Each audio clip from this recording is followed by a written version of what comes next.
लोकसभा के चुनाव अपने समाप पर हैं और आज हम मौजूद हैं राजधानी लखनऊ में, जहां से यूपी के मूड कार्यक्रम को लेकर हम आपके पास आए हैं। गोमती नदी की यह धारा और नदी के किनारे आज उत्तर प्रदेश के राजधानी से क्या माहौल है, क्या चर्चाएं हैं, क्या सरगर्मी है, इस पर हम प्रकाश डालेंगे। हमारे साथ यूपी के मूड कार्यक्रम में 3 खास मेहमान मौजूद हैं। राकेश त्रिपाठी जी बीजेपी से हैं और देवकी नंदन मिश्रा जी वरिष्ठ पत्रकार हैं, कई अखबारों के संपादक रहे हैं, और दीपक रंजन जी समाजवादी पार्टी के प्रवक्ता हैं। आज लखनऊ में जब हम ये कार्यक्रम कर रहे हैं तो ये माना जाता है कि लखनऊ राजधानी बीजेपी, कभी अटल जी का ये क्षेत्र रहा और यहाँ से वो 4 बार एमपी रहे, देश के प्रधानमंत्री रहे। राजनाथ जी अब उनकी सीट का प्रतिनिधित्व करते हैं, तीसरी बार वो चुनाव लड़ रहे हैं। लखनऊ में जब हम इस कार्यक्रम को करने आए तो मानते हैं कि बीजेपी को एज है, बड़ा चेहरा है, देश के रक्षा मंत्री हैं, लेकिन और ओवरऑल आपको क्या दिखता है? देखिए, लखनऊ मर्यादा पुरुषोत्तम भगवान श्री राम के अनुज लक्ष्मण जी की नगरी है, लक्ष्मणपुरी है, और इस लखनऊ को सजाया संवारा और एक मुकाम हासिल दिलाने का काम अटल बिहारी वाजपेयी जी ने किया। अटल जी की कर्मभूमि रही है, ये लखनऊ का सौभाग्य रहा है। और अटल जी के बाद विरासत लालजी टंडन जी ने संभाली विकास पुरुष के नाम पर। उन्होंने आज पूरे लखनऊ को चमकाने का काम किया। और उसके बाद देश के रक्षा मंत्री राजनाथ सिंह जी न केवल राज लखनऊ की सुरक्षा को लेकर के चाक चौबंद व्यवस्था कर रखी है, बल्कि लखनऊ के लोगों को कैसे सुविधाएं मिल सकें, सड़कों के मामले में, ओवरब्रिज के मामले में, आज हर प्रकार की व्यवस्थाएं। और इसीलिए नगर निगम से लेकर के, पार्षद से लेकर के, और आज लोकसभा और विधानसभा तक भारतीय जनता पार्टी का प्रभुत्व है। तो लखनऊ में यही मुद्दे हैं, विकास के ही? नहीं, बिल्कुल विकास के मुद्दे पर ही भारतीय जनता पार्टी ने हमेशा राजनीति की है। हम विकास के मुद्दे पर ही बात करेंगे। भारतीय जनता पार्टी ने जो बेसिक मुद्दे थे, बिजली, सड़क और पानी के, जिसको बीएसपी कहा करते थे, अब बीएसपी तो चुनाव से पार्टी भी बाहर हो गई है, ये बीएसपी के मुद्दे भी बाहर हो गए। अब कोई बिजली पर बात नहीं कर रहा है, कोई सड़क पर बात नहीं कर रहा है, कोई पानी पर बात नहीं कर रहा है, क्योंकि पूरा कर दिया। कुछ और आपके मुद्दों पर आएंगे, लेकिन अभी पहले देवकी नंदन जी से बात करेंगे। देवकी नंदन जी, जो उत्तर प्रदेश में खास तौर से हम देखें, लखनऊ में तो माना जाता है कि बीजेपी की सीट है, शहरी इलाके जो ज़्यादा हैं, जहां पर अच्छा वोट पाती है बीजेपी, जीत जाती है आसानी से। लेकिन लखनऊ में एक और सीट जुड़ी हुई है। उत्तर प्रदेश में जो ग्रामीण इलाके, किस तरह का माहौल उत्तर प्रदेश में है? देखिए, अब तक 3 चरण का मतदान हो चुका है और 26 सीटों पर वोट डाले जा चुके हैं, और उत्तर प्रदेश में 80 सीटें हैं। इन 26 में से मुझे ऐसा लगता है कि अगर 5 या 7 सीटें छोड़ दी जाएं तो बाकी सभी सीटों पर समाजवादी पार्टी या कांग्रेस, द इंडिया जो पैक्ट है, इंडिया गठबंधन और बीजेपी की कांटे की टक्कर है। और ये कांटे की टक्कर मुझे ऐसा लगता है कि अंतिम चरण तक बनी रहेगी। लेकिन मैं आपको बताऊं, जब 22 जनवरी को राम मंदिर का उद्घाटन प्रधानमंत्री नरेंद्र मोदी जी ने किया था, तब ऐसा लग रहा था कि भारतीय जनता पार्टी उत्तर प्रदेश में एज में है, मतलब बढ़त पर है। 80 में हो सकता है 75-70 सीटें जीत जाए। लेकिन जैसे जैसे चुनाव चढ़ता जा रहा है, भारतीय जनता पार्टी का मुझे जो नजर आ रहा है, मुझे लगता है सारे लोगों को नजर आ रहा होगा, वो थोड़ा सा डाउन हो रहा है। वो क्यों डाउन हो रहा है ये खुद समझ में नहीं आ रहा है, किसी को समझ में नहीं आ रहा है, क्योंकि हम लोग इसको जमीन पर भी जाकर के देख रहे हैं। वोटर बोलने को तैयार नहीं है। तो जब वोटर बोलने को तैयार नहीं होता है तो मुश्किलें आती हैं, और वो मुश्किलों का सामना भारतीय जनता पार्टी को सामना करना पड़ रहा है। और प्रधानमंत्री नरेंद्र मोदी जी जिस तरीके से अपने हर चुनाव के बाद वो बोल रहे हैं, उससे लग रहा है कि उन्हें भी एहसास है जैसा हम लोगों का एहसास है। तो जो एजेंडे हैं, खासतौर से राम मंदिर का, और जो विकास की बात त्रिपाठी जी ने कही, और जो हकीकत की बात अब उनके विपक्षी दल समाजवादी पार्टी के पास आएंगे कि उन दावों पर सच्चाई क्या है। लो, इसे लखनऊ तो देखिए, आप लोग लड़ाते तो हो चुनाव, जीत तो हो पाते नहीं हो। देखिए, अभी हमारे भारतीय जनता पार्टी के प्रवक्ता राकेश त्रिपाठी जी से जनता जो है स्वास्थ्य, शिक्षा, रोजगार, इनके किए हुए काम के आधार पर वोट देना चाहती है। लेकिन ये जब आदमी इनसे काम के आधार पर वोट देने की बात करता है या काम के बारे में पूछता है, तो ये प्रभु श्री राम की चादर ओढ़ लेते हैं। देखिए, प्रभु श्री राम हमारे लिए आस्था का केंद्र हो सकते हैं, लेकिन राजनीति का केंद्र नहीं हो सकते। मैं हम भारतीय जनता पार्टी के प्रवक्ता को मैं चैलेंज करता हूँ कि ये दुर्भाग्य हमारे लखनऊ वासियों का, यहाँ से प्रधानमंत्री देने का काम किया, यहाँ से रक्षा मंत्री देने का काम किया, यहाँ से गृह मंत्री देने का काम किया। आपने कहा ना कि ये बड़े, देखिए, राजनीति में आने के बाद और चुनाव प्रक्रिया शुरू होने के बाद कोई बड़ा छोटा नहीं होता। यही देवतुल्य जनता है जो लोगों को सिर माथे चढ़ाती है, और जब वो देखती है, जब आकलन करती है कि जब कोई काम नहीं किया, तो यही जनता जो है उनको जो है सर से उतारने का भी काम करती है। तो मैं तो चैलेंज करता हूँ भारतीय जनता पार्टी के प्रवक्ता को कि अगर लखनऊ में उत्तर प्रदेश सरकार की निधि से अगर एक भी डेवलपमेंट का काम ये बता दें तो मैं अभी डिबेट छोड़ के चला जाऊंगा। एक डेवलपमेंट का काम, क्या कोई यहाँ पर कोई स्वास्थ्य सुविधा में इन्होंने बता दिया, कोई अस्पताल बना दिया हो, कोई शिक्षण संस्था बना दिया हो, कोई प्लांट बना दिया हो? काऊ मिल्क प्लांट हमने बनाया, उसको भी बंद कराने का काम किया इस सरकार ने। यहाँ पे आप देख रहे फिर भी होंगे। लेकिन आपने सब किया, लेकिन वोट तो जनता बीजेपी को देती थी, जीता इनको देती है। देखिए बीरेन जी, लोगों को उम्मीद थी, लोगों को 2 बार उम्मीद हुई, और हम व्हाट्सएप पे कई बार देखते हैं कि रोटी को पलटते रहना चाहिए। 2 बार आपने पलट दिया ना, अब तीसरी बार अगर आप पलटोगे तो जल जाएगी। और चाय बहुत नुकसान करती है। अब जनता को समझ में आ गया है कि चाय जो है आज के स्थिति में, आज के उसमें अगर ये काम करके लोगों के बीच में गए होते तो निश्चित रूप से जनता इनको सिर माथे चढ़ाती। लेकिन जनता ने जो इनकी एंटी इनकम्बेंसी और जनता ने जो आकलन किया कि काम इन्होंने नहीं किया। और हम बार बार ये कहते हैं कि ये सरकार, ये भारतीय जनता पार्टी की सरकार अपने जुमलेबाजी से आई है और अपने फेक गारंटी से जा रही है 2024 के चुनाव। एक तरफ बात है कि काम हुआ, एक तरफ बात है कि काम नहीं हुआ। तो जरा आप लोग बताइए, कुछ काम हुआ? अच्छा, इधर वाले बताएं भाई। देखिए, दोनों ओर से मामला बराबरी का है, लेकिन राकेश त्रिपाठी अपने धारा प्रवाह कार्यक्रम के लिए जाने जाते हैं, और जब इस तरह कार्यक्रम हो तो जय श्री राम के नारे तो लगते हैं, स्वाभाविक है। राकेश जी, लखनऊ तो चलिए ठीक है, आपका तो मामला बढ़िया रहता है यहाँ, लेकिन उत्तर प्रदेश में जैसी अभी बात आई कि बहुत अच्छी हवा नहीं है, राम मंदिर का उद्घाटन हो गया लेकिन माहौल उतना नहीं बन पाया, वोट ही नहीं डलवा पा रहे हैं आप लोग, क्या बात है? मायावती तो टिकट बहुत बदल रही है। नहीं, भाजपा का वोट तो पूरा पड़ रहा है, लेकिन विपक्ष आज निराश है, विपक्ष परेशान है, विपक्ष एसी कमरे से बाहर नहीं निकल पा रहा है। अखिलेश जी को गर्मी बहुत लगती है, एसी कमरे से बाहर नहीं निकल पाते हैं, इसी वजह से उनका कार्यक्रम रैली तो कर रहे हैं जगह जगह जाके। गिनी चुनिंदा रैली, उनसे ज्यादा रैली तो मोदी जी कर रहे हैं। सच बात यह है कि भारतीय जनता पार्टी के पास गैलेक्सी ऑफ लीडरशिप है। आज भारतीय जनता पार्टी के तमाम नेता, आज भारतीय जनता पार्टी के प्रदेश अध्यक्ष भूपेन्द्र चौधरी जी की जितनी रैलियां हो रही हैं उसकी रैलियों से तुलना करके देख लीजिए तो अखिलेश जी की रैलियां कम है। ये तो चुनाव के दरमियान अपना प्रदेश अध्यक्ष बदल रहे हैं। प्रदेश अध्यक्ष अब नया प्रदेश अध्यक्ष चुनाव के दौरान लेकर के आएंगे। ये जान गए कि ठीकरा फोड़ना पड़ेगा हार का, तो किस पर फोड़ना पड़ेगा? तो नरेश उत्तम पटेल पर अभी फोड़ दो, पहले ही कह दो, बाद में कहो हमने बदल दिया था प्रदेश अध्यक्ष, इस वजह से दिक्कत आ गई। आपको इनके प्रदेश अध्यक्ष पे एतराज है, मायावती आकाश को हटाती तब भी आप कहते हो कि वो गलत कर रही। आप सब दूसरों के जो है घर में झांकते रहते हो। नहीं, देखिए, बहुजन समाज पार्टी तो एक प्राइवेट लिमिटेड कंपनी की तरह चलती है, एको हम द्वितीय नास्ती है, तो जो मन चाहे, जैसे मन चाहे वैसा निर्णय कर सकती है। ऐसा निर्णय अखिलेश जी भी करते हैं, खाने की टेबल पर ही पार्लियामेंट्री बोर्ड बैठ जाता है, जब मन करता है तब टिकट बदल देते हैं। लखनऊ में देखिए, रविदास मेहरोत्रा का नामांकन कराया और पहले दिन से सुर्खियां छोड़ दी कि रविदास मेहरोत्रा बदलने जाएंगे, फिर आशुतोष वर्मा का सब्स्टिट्यूट नामांकन करा दिया। अब समाजवादी पार्टी कार्यकर्ता आधा दिन आशुतोष के पीछे दौड़े, आधा दिन रविदास के पीछे दौड़े। समाजवादी पार्टी तय नहीं कर पा रही है कि कैंडिडेट किसको बनावे। दर्जन भर प्रत्याशी समाजवादी पार्टी ने बदले हैं। ये समाजवादी पार्टी मनचाहे तरीके से पार्टी चला रही है। चुनाव हार जाएंगे तो फिर उसका ठीकरा फोड़ने के लिए पहले से नरेश उत्तम पटेल का नाम तय करके हटा दिए कि एक सवाल का जवाब दो, आया था कि एक लखनऊ में विकास के काम गिनाइए आप। देखिए, कॉस्मेटिक विकास जिसको ये कहते हैं ना कि कॉस्मेटिक विकास कर दिया हमने, लोक भवन बना दिया तो ये विकास हो गया। केवल कुछ बिल्डिंग बना देने से या रिवर फ्रंट बना देने से विकास नहीं होता है। अविरल जल की धारा बनाने का काम भारतीय जनता पार्टी ने किया है और सर्वांगीण विकास करने का काम भारतीय जनता पार्टी ने किया है। आज भारतीय जनता पार्टी के कायम कामों की वजह से आज चाहे वो गरीब बेसहारा झुग्गी में रहने वाले लोग हों जिनको प्रधानमंत्री आवास देकर के हमने पक्का मकान देने का काम किया है, आज हमने उनके घरों में बिजली के कनेक्शन पहुंचाने का काम किया है, आज हमने बिजली 24 घंटे की आपूर्ति करने का काम किया है, हर घर को नल से जल पहुंचाने का काम किया है। ये जीवन स्तर को उठाने का काम आज मोदी जी ने किया है। ये गरीबों के जीवन में बड़ा बदलाव है और इनको लगता है कि कुछ बिल्डिंग्स अच्छी खड़ी कर लेने से, जिसमें ज्यादा मोटा माल कमीशन के रूप में मिल जाए, यही विकास होता है। और विकास केवल लखनऊ और सैफई, यही दो जगह विकास होगा। इस पे और विकास पे और बातें करेंगे कुछ और मुद्दों पर।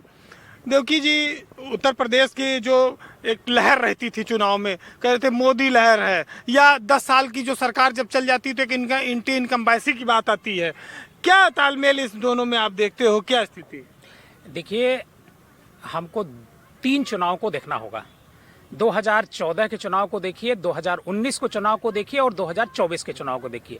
2014 का चुनाव कांग्रेस गवर्नमेंट, जो यूपीए की गवर्नमेंट चल रही थी, उसकी एंटी इनकम्बेंसी पर लड़ा गया था और भारतीय जनता पार्टी या उससे जुड़े हुए बहुत सारे संगठन, उसमें अन्ना हजारे का भी नाम आता है, इन सारे लोगों ने मिल करके कांग्रेस पर इतने आरोप लगाए कि इससे भ्रष्ट दुनिया में कोई पार्टी नहीं होगी। लेकिन दुर्भाग्य ये है कि हम लोगों ने जब डेटा देखा तो पता चला कि इनमें से किसी एक को सजा नहीं हो पाई।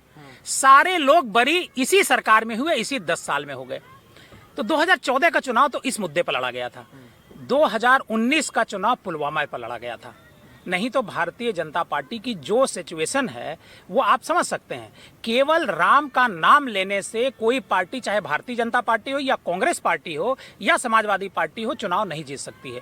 अगर जीत सकती थी तो 22 जनवरी को जब मोदी जी ने राम मंदिर का उद्घाटन किया और उसके बाद पूरे देश भर से लोगों को बैठा करके गाड़ियों में, ट्रेनों में विधायक और सांसद हजारों लोगों को लेकर के आए राम मंदिर का दर्शन कराने के लिए। ये सब कुछ हुआ, लेकिन उसके बाद मैं खुद भी नहीं समझ पा रहा हूं कि ये माहौल क्यों बदल रहा है। जितना ज्यादा प्रचार आप करेंगे उतना ही ज्यादा, एक शेर है, काम की फिक्र करो, फिक्र का जिक्र करो, काम करो या न करो। चलिए, तो साहित्य की बातें भी चल रही, लेकिन ये बात जरूर आई दीपक भाई कि राकेश त्रिपाठी ये कहते भाई हम प्राइवेट लिमिटेड कंपनी नहीं चलाते, हमारे यहाँ बहुत नेता हैं, इनके यहाँ तो रैली तक करने वाला कोई नहीं। देखिए, हमारे मित्र जो है राकेश त्रिपाठी जी, भारतीय जनता पार्टी के प्रवक्ता, ये इसी बात से खुश हैं कि वोट इनको पड़ रहा है। ये इस बात से चिंतित नहीं, सरकार में बैठे लोग हैं और जनता की गाड़ी कमाई मतदाता जागरूक करने के लिए इतना रुपया पैसा खर्च हो रहा है, लेकिन ये खुश हैं कि उनका वोटर ही निकल रहा है, हमारा वोटर निकल रहा है। ये इसी से खुश है। इनकी खुशी का कारण देख लीजिए, ये इस बात से चिंतित नहीं है। ये ऐसे तो लोग, और ये बिल्डिंग को विकास नहीं मानते हैं। विकास भवन में क्यों ये लोक भवन में क्यों बैठ रहे हैं मुख्यमंत्री जी? मना करते हैं। आज की तारीख में जो भी आप जिस तरह भी नजर उठा के देख लीजिए, चाहे मेदांता में इनके लोग धार्मिक विकास को ज्यादा महत्व दिया है, जैसे अयोध्या है, मथुरा है, बनारस का काशी विश्वनाथ है, देखिए उज्जैन। देखिए बीरेन जी, आज की तारीख में 2024 का जो आम चुनाव जो चल रहा है लोकसभा का, जनता काम के आधार पर वोट देने जा रही है। प्रभु श्री राम सबकी आस्था है, प्रभु श्री राम सबकी आस्था है। हमारी आपके यहाँ जितने लोग बैठे हैं, लेकिन राशन तो दे ही रहे हैं और नगद पैसा भी दे रहे हैं, किसान निधि भी दे रहे हैं। अरे अभी आदरणीय भाई साहब ने कहा कि वरिष्ठ पत्रकार हैं, उन्होंने कहा कि 10 साल की आपकी उपलब्धि यही है कि आपने 85 करोड़ लोगों को आपने राशन मुफ्त में बांट दिया। अरे 2 करोड़ का वादा करके आए थे आप, नहीं 2 करोड़ देते, 1 करोड़ लोगों को सालाना नौकरी देते। 10 साल में 10 करोड़ लोगों को अगर आप नौकरी देते तो एक आदमी को अगर परिवार में नौकरी मिलती तो कम से कम 5 लाख आदमी लाभान्वित होता। लाभान्वित उसको कहते हैं। आपने लोग देखिए, योजनाएं तो हर सरकार चलाती है। आपने भी बेरोजगारी भत्ता दिया था युवकों को, आपने भी बुजुर्गों को पेंशन ये नहीं, देखिए बीरेन जी, हमने, लेकिन आज की तारीख में उत्तर प्रदेश जिस तरीके से पर्चा लीक प्रदेश हो चुका है, 60 लाख नौजवानों के भविष्य के साथ आपने खिलवाड़ किया। 60 लाख इंटू उनके मदर फादर से ही जोड़ लीजिए तो 1 करोड़ 80 लाख लोग हो रहे हैं। तो आप सोचिए कहाँ जाएंगे वो 60 लाख बच्चे, कहाँ जाएंगे? है कोई जो? और अभी मैं इनसे पूछना चाहता हूँ, बहुत तेज ऐसा र्यूमर है, मैं नहीं समझता सच्चाई है नहीं है, कि नीट की परीक्षा भी लीक हो गई, नीट का पेपर भी लीक हो गया। क्योंकि बहुत पेपर तो देखिए, खैर रोजगार तो हमेशा एक मुद्दा रहा हर सरकार में। ये बीरेन जी, ये पर्चा लीक प्रदेश बन चुका है। और जब आपने रोजगार की बात की थी नौजवानों से 2 करोड़ रोजगार देने के लिए, आपने क्यों अपने वादे पे आप क्यों नहीं करते? तो जनता इन्हीं सब चीजों से तो आकलन कर रही है। आप मंदिर और भव्य बनाइए, और मंदिर में आपका क्या योगदान? इसका मतलब आप माननीय सर्वोच्च न्यायालय को नहीं मानते? लेकिन ये मामला तो स्वयं पित्रोदब चला गया, रंग भेद पे चला गया। जनता देख, तो जनता आज कोविशील्ड के लिए भी तो पूछ रही है इनसे कि आपने जो है ले लिया, आपने इलेक्टोरल बॉन्ड में चंदा ले लिया, उसके बाद आपने सबको कोविशील्ड कुचवा दिया और आप सफाई भी नहीं दे रहे हो। और एक चीज और बीरेन जी, आपने कहा था कि नोटबंदी, डिमोनेटाइजेशन सबसे बड़ा मास्टर स्ट्रोक है, जीएसटी सबसे बड़ा मास्टर स्ट्रोक है। आज इनके भाषणों से, जो इनकी भाषा से क्यों गायब है? जीएसटी को लेकर के क्यों नहीं लोगों के बीच में जा रहे हैं? अगर इन्होंने कहा था कि जीएसटी और नोटबंदी से हमारा एकदम देश प्रदेश हमारा खुशहाल हो जाएगा, तो उसको लेकर के क्यों नहीं जनता के बीच में आज बताना चाहेंगे? भारतीय जनता पार्टी के सवालों की बौछार लगा दी है दीपक रंजन ने, इसमें कोई शक नहीं है। और हर सवाल का जवाब देने के लिए राकेश त्रिपाठी तैयार हैं।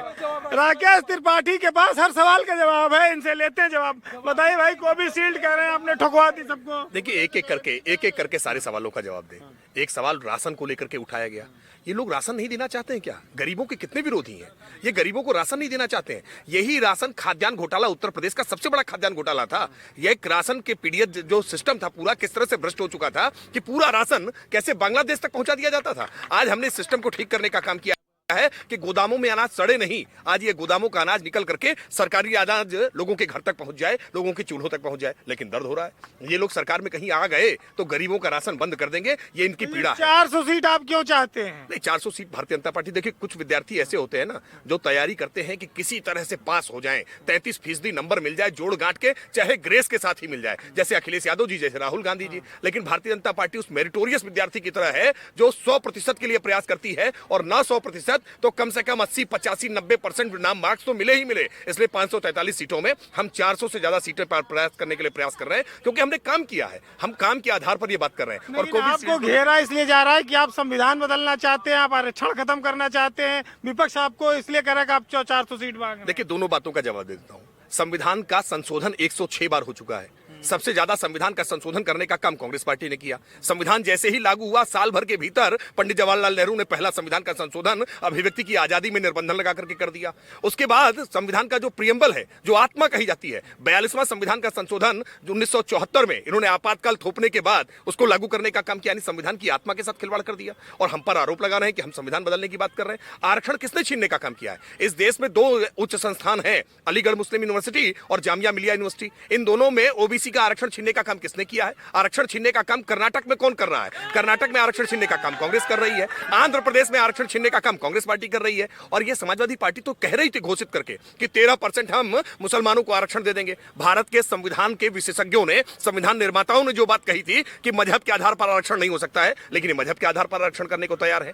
SC, ST, ओबीसी का आरक्षण ये छीनना चाह रहे हैं, हम नहीं छीनना चाह रहे हैं। हमने ओबीसी का कमीशन बना करके उसको संवैधानिक दर्जा देने का काम किया है। नीट में, आज केंद्रीय विद्यालयों में, सैनिक स्कूल में, इन सभी जगहों पर ओबीसी का आरक्षण लागू करने का काम। एक सवाल ये आया कि कुछ टेम्पू में आजकल लद के जा रहा है, क्या मामला है? नहीं, देखिए, भ्रष्टाचार की नोटों के बंडल और नोटों के पहाड़ ये हमने देखे हैं। मैंने देखा अभी दीपक रंजन जी को बड़ी पीड़ा हो रही थी नोटबंदी की, क्योंकि इनके भी कई नेताओं का लग रहा है रुपया डूब गया था, उसमें बदलवा नहीं पाए थे, इसलिए बहुत पीड़ा थी। और 2017 के विधानसभा चुनाव में खूब जोर शोर से, और एक खजांची लड़का लेकर के घूम रहे थे, बच्चा लेके घूम रहे थे, अखिलेश यादव जी की खजांची है हमारा, और खजांची लेके घूम रहे थे। लेकिन क्या हुआ? 17 हारे, 19 हारे, 22 हारे, पंचायत हारे, निकाय हारे। इतनी हार के बाद अब भी समझ में नहीं आ रहा है कि नोटबंदी के मसले पर। एक सवाल इनका है, हाँ, बताइए।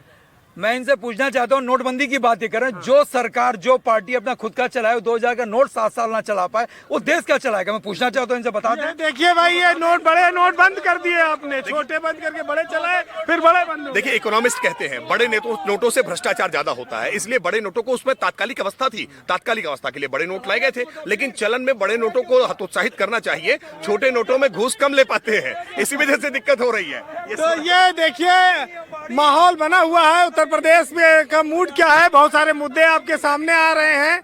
अब देवकी नंदन जी के पास हम चलेंगे। देवकी नंदन जी, नोटबंदी एक जमाने में एक बहुत बड़ा इशू बना, फिर अब बात आई कि टेम्पू पे लद के कुछ लोगों के यहाँ जा रहा है, फिर बात आई कि साहब मंगलसूत्र पे संकट है। कई सारे मुद्दे आ रहे हैं, जो मूल मुद्दे, जैसे रोजगार का मुद्दा है, हमने कितनी नौकरियां दी, हमने कितनी सड़कें बनवाई, हमने कितना बिजली उत्पादन बढ़ाया, हमने अमन चैन, इन सब चीजों पे बात नहीं हो रही है। नहीं, बात हो रही है। देखिए, विपक्ष इन मुद्दों पर बात कर रहा है, सरकार में जो लोग हैं वो इन मुद्दों पर बात नहीं कर रहे हैं। आपने नोटबंदी की बात की, नोटबंदी हुई, नोटबंदी होने के बाद पूरे देश में आज की तारीख तक काला धन बरामद हो रहा है। तो अगर नोटबंदी हो गई थी, सब कुछ ईमानदार तरीके से हो गया था, तो फिर आज पैसा क्यों बरामद हो रहा है? पहली सवाल। दूसरा, प्रधानमंत्री जी ने कल जो आरोप लगाए वो बड़ा गंभीर आरोप है, ये कोई छोटी मोटी बात नहीं। प्रधानमंत्री जी संवैधानिक संस्था पर बैठे हुए, देश के सर्वोच्च पद पर बैठे हुए, वो अपने अडानी और अंबानी के बारे में कह रहे हैं कि वो टेम्पो में लद करके पैसा जा रहा है। ये थोड़ा सा बड़ा हास्यास्पद टाइप का बयान है उनका, मुझे ऐसा लगता है। प्रधानमंत्री जी को, भाई देखिए, प्रधानमंत्री जी हो या मुख्यमंत्री जी हो, अगर मान लीजिए कि कोई व्यक्ति गलत है, अगर दीपक रंजन गलत है या तिवारी जी गलत हैं, तो तुरंत आप उसके खिलाफ एक्शन लीजिए। पब्लिक में बोलने की क्या जरूरत है? आपके पास पावर है। अगर ऐसा है, काला धन अडानी अंबानी के पास है और वो कांग्रेस को दे रहे हैं, तो इसका मतलब कांग्रेस की नींव मजबूत कर रहे हैं वो। और कांग्रेस का जो खाता है वो पिछले दिनों बंद हो गया था, इनकम टैक्स डिपार्टमेंट ने सीज कर दिया था। तो कांग्रेस को अगर ये दे रहे हैं तो तुरंत इस पर रोक लगनी चाहिए, मेरा तो ये कहना है। और जो दूसरा आपने सवाल किया कि आखिर माहौल ओवरऑल क्या है, देखिए क्या है, चाहे कांग्रेस हो चाहे मोदी जी हो, पूरा चुनाव झूठ पे लड़ा जा रहा है। अब आप पूछेंगे झूठ क्या है? संविधान बदलने की बात भी झूठ है। संविधान बदलने की बात मोदी जी ने तो कही नहीं, ना नड्डा ने कही, ना अमित शाह जी ने कही, यही ना 3 बड़े नेता हैं। बाकी अगर हेगड़े जी कह देते हैं, अरुण गोविल कह देते हैं, लल्लू सिंह कह देते हैं, तो उनके कहने से संविधान बदलने वाला नहीं है। खासकर भारतीय जनता पार्टी में।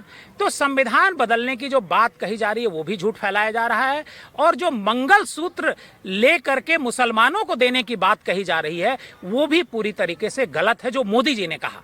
देखिए क्या है, इस चुनाव को भारतीय जनता पार्टी का जो मैं पूरा ट्रैक देख रहा हूं इधर 10 सालों के भीतर, जहां कहीं भी चुनाव होता है, जहां भी मुसलमान होते हैं।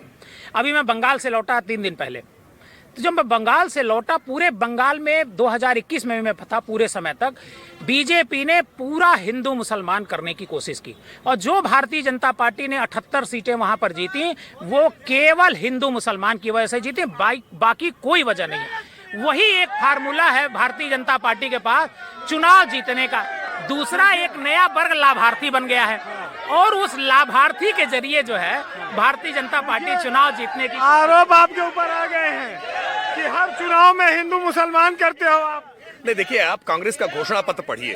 कांग्रेस के घोषणा पत्र में क्या लिखा हुआ है? ये कह रहे हैं कि हम बहुसंख्यकवाद के विरोध में हैं। तो बहुसंख्यकवाद का विरोध करना क्या बहुसंख्यकों का अपमान करना नहीं है? ये अपने घोषणा पत्र में लिख रहे हैं कि हम सबका आर्थिक सर्वे कराने का काम करेंगे और उसके बाद एक नई नीति बनाएंगे। आपके घर में कितना रुपया है, आपके घर में कितना जेवर है, कितना गहना है, कितना सोना है, कितना चांदी है, कितना मंगलसूत्र है, ये क्यों जांचने का काम कांग्रेस पार्टी करेगी? और उसके बाद किसको बांटेंगे? ये इनका मजहबी तुष्टीकरण का हमने ट्रैक रिकॉर्ड देखा है। देश के प्रधानमंत्री डॉक्टर मनमोहन सिंह कहते हैं कि देश के संसाधनों पर पहला हक पर्टिकुलर मुसलमानों का है। मुसलमानों को आप हक बताने की बात कर रहे हैं और हिंदुओं के घर में झांकने की बात कर रहे हैं। ऐसी बात स्पष्ट नहीं हुई वो बात। नहीं, देखिए, मुसलमानों को पहला हक है, ये बात तो मनमोहन सिंह ने कही है, ये रिकॉर्ड पर है। और एक बार नहीं, एक सवाल ये आता है बार बार, एक सवाल राकेश जी आता है कि बीजेपी अपने विपक्षियों के साथ दुर्भावना से व्यवहार कर रही है, उनके खिलाफ कार्रवाइयां कर रही है, उनके भ्रष्टाचार के नाम पर कार्रवाई कर रही है। नहीं, देखिए, ये अब झारखंड में हजारों करोड़ रुपए बरामद हो रहे हैं, करोड़ों रुपए बरामद हो रहे हैं। अब ये रुपए बरामद हो रहे हैं तो भारतीय जनता पार्टी ने तो नहीं रखवा दिए हैं, ये रुपए तो इनके घरों से बरामद हो रहे हैं। अब ये इनके पास गड़ा धन रखा हुआ है, ये लूटा हुआ धन रखा हुआ है, तो क्या ईडी कार्रवाई न करे? यही ईडी 5,000 करोड़ रुपए की बरामदगी करती है पूरे 10 वर्षों के कार्यकाल में, जब यूपीए की सरकार काल थी, और 2 लाख करोड़ रुपए की बरामदगी करती है, अटैच करने का काम करती है भारतीय जनता पार्टी की सरकार में। तो यही ईडी तो है, यही अधिकारी तो है। ये भ्रष्टाचार पर ये तुम मेरे बचाओ मैं तुम्हारे बचाओ अब तक ये चलाया करते थे। आज भारतीय जनता पार्टी की सरकार ने तय किया कि जो भ्रष्टाचारी है उस भ्रष्टाचारी के खिलाफ कठोरता से कार्रवाई होगी, हम कार्रवाई में कोई परहेज नहीं करेंगे। चलिए कुछ जनता से भी ले लेते हैं भाई, आखिर सब लोग अपनी अपनी बात कह रहे हैं, इधर भी आएंगे, लेकिन बताइए क्या आप लोग लखनऊ को लेके कह रहे हैं? हम लोग लखनऊ को लेके ये कह रहे हैं कि भूखे भजन न हो गोपाला, ले लो अपन कंठी माला। कारण ये है, जहाँ आप खड़े हैं वहाँ पर भी विकास अगर हुआ है, माननीय अखिलेश यादव जी ने किया है। आज काम की बात नहीं हो रही है, आज रोजगार की बात नहीं हो रही है। ये जो जय श्री राम कर रहे हैं, इनसे पूछो कि इनके पापा की नौकरी कर रहे हो, इनको अगर भर्ती करा दिया जाए तो घर में बैठ जाएंगे, पापा इनके नौकरी करते रहेंगे। ये देखिए रोजगार, ये तो आई बात, लेकिन इधर भी कुछ लोग बैठे हैं जिनसे अभी मैं आऊंगा आपके पास। हाँ भाई, ये जो आरोप लग रहे हैं आप लोगों पे कि लखनऊ में विकास नहीं हुआ और जो है यहाँ पर बीजेपी को अब की बार हरा देंगे, क्या देखते हैं? नहीं, अगर लखनऊ में विकास नहीं हुआ है तो प्रत्याशी क्यों नहीं तय हो पा रहे? ये 2 लोकसभा बराबर आदरणीय मोदी जी प्रधानमंत्री रहे, योगी जी दोबारा रिपीट करते हैं। वोट तो जनता देती है, जनता ही सरकार चुनती है। जनता को कुछ दिखाई नहीं दे रहा क्या? इसका मतलब जनता को मूर्ख समझते हैं। जनता क्यों वोट दे रही है? मैं उत्तर प्रदेश के चुनाव में जितने जो भी लोग थे, सब भविष्य वक्ता थे या जो भी लोग थे, सबने सपा की पूर्ण बहुमत से सरकार बनवा दी थी, और जब रिजल्ट आया तो इसका विपरीत रिजल्ट आया। जो है ये माना जा रहा है कि मोदी अब की बार तीसरी बार आएंगे, और कितना आपका तो कांग्रेस साथ गठबंधन है, लेकिन मायावती हर जगह ऐसे कैंडिडेट दे रहे हैं जिससे समाजवादी और इंडिया गठबंधन को नुकसान हो रहा है। देखिए बीरेन जी, कहाँ माना जा रहा है कि इनकी सरकार तीसरी बार आ रही है? ये देखिए, भारतीय जनता पार्टी की आवाज है 400 पार की, लेकिन अगर आप जनता की आवाज सुनेंगे तो जनता की आवाज 400 पार नहीं, 400 हार की आ रही है। और अगर मन के लड्डू खाने हैं तो थोड़ी शक्कर और मिला लें, 400 पार की और मीठा कर लें उसको, 500 पार की बात करें। देखिए, सबसे पहले यह है प्रभु श्री राम के उस पर, लेकिन जनता ने इनको नकार दिया, क्योंकि जनता राम के नाम पे नहीं, जनता जो है काम के नाम पर जो।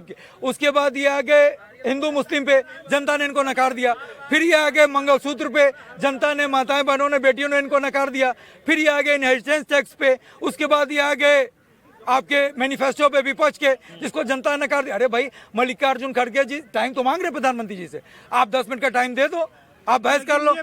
और एक चीज मायावती की क्या भूमिका? मैं बता रहा हूँ, उसके बाद अभी आ गए अडानी अंबानी पे आके 10 साल से ये ना कोविशील्ड पे बोल सकते हैं, ना बेरोजगारी पे बोल सकते हैं, ना महंगाई पे बोल सकते हैं। देखिए, बहुजन समाज पार्टी का रिमोट कंट्रोल कहीं और से चल रहा है और उनकी पार्टी जो है कहीं और से चलाई जा रही है। राहुल गांधी स्मृति ईरानी के खिलाफ चुनाव लड़ते तो पूरी मीडिया का फोकस राहुल बनाम स्मृति चलता।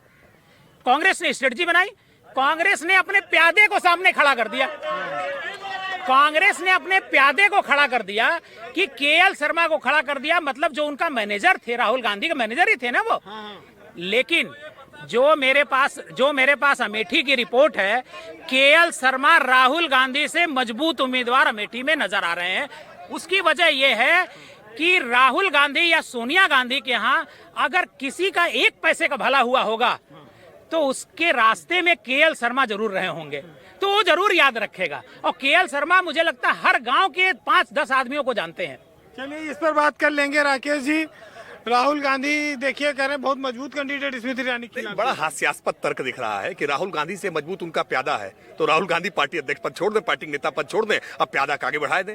लोकतंत्र में नहीं चलता है कि आप अपने प्यादे को, आप अपने कारिंदे को आगे बढ़ा देंगे और जनता स्वीकार कर लेगी, ये नहीं हो सकता है। आप कह रहे हैं कि अखिलेश यादव ईडी सीबीआई से डर रहे हैं, ईडी सीबीआई से नहीं डर रहे, गर्मी से डर रहे हैं। और आप बताइए, ये सवाल क्या उत्तर प्रदेश का यादव नहीं पूछेगा? ये यादवों की पार्टी अपने आप को दावा करते थे और यादवों में से केवल 5 यादव को टिकट दिया, सब के सब सैफई परिवार के, यानी फिरोजाबाद से भाई लड़ेंगे, मैनपुरी से भौजाई लड़ेंगी, बदायूं से भाई लड़ेंगे, आजमगढ़ से भाई लड़ेंगे और अखिलेश जी स्वयं लड़ेंगे। क्या 5 के 5 यादव? कहीं और दूसरा कोई यादव नहीं है? परिवारवाद तो सब जगह है। नहीं, कोई यादव नहीं है क्या? क्या लखनऊ में नहीं, मोहनलाल के नहीं कोई यादव मिला? लखनऊ से किसी यादव को लड़ा दिए होते? क्या परिवार के अलावा किसी यादव को नहीं लड़ा सकते हैं? तो चलिए, ये धमाकेदार कार्यक्रम चलता रहेगा और शोर शराबा हंगामा इस चुनाव में आपको सब कुछ देखने को मिलेगा। यूपी की राजधानी लखनऊ से जो यूपी का मूड है वो आपके सामने हमने रखा। जोशीले नारेबाजी, जय श्री राम और तमाम तर्कों के साथ आज हम यही समापन करते हैं। आगे फिर आपसे मुलाकात होगी। नमस्कार।